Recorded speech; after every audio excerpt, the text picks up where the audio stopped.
ನಮಸ್ಕಾರ. ಓಂ ನಮಃ ಶಿವಾಯ.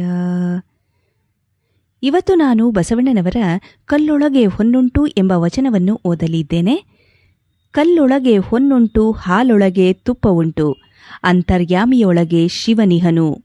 ಇದೇನು ಕತ್ತಲೆಯೋ ಕಾಣಬರದು, ತೋರಬಲ್ಲ ಗುರುವು ಸುಳಿಯನು. ಕೂಡಲ ಸಂಗಮದೇವ.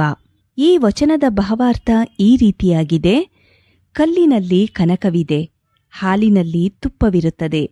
ಅದೇ ರೀತಿ ನಮ್ಮ ಅಂತರಂಗದಲ್ಲಿಯೇ ಭಗವಂತನಿರುವರು. ಆದರೆ ಈಶ್ವರನನ್ನು ತೋರಿಸುವ ಗುರುವಿಲ್ಲದ ಕಾರಣ ಅವರು ನಮಗೆ ಕಾಣದಾಗಿದ್ದಾರೆ. ದಾರಿಯನ್ನು ತೋರುವವರು ಯಾರಾದರೇನು? ನಮಗೆ ಸರಿಯಾದ ದಾರಿಯನ್ನು ತೋರಿದರೆ ಸಾಕು ಎಂದು ಬಸವಣ್ಣನವರು ಈ ವಚನದಲ್ಲಿ ತಿಳಿಸಿರುತ್ತಾರೆ. ಶರಣು ಶರಣಾರ್ಥಿಗಳು.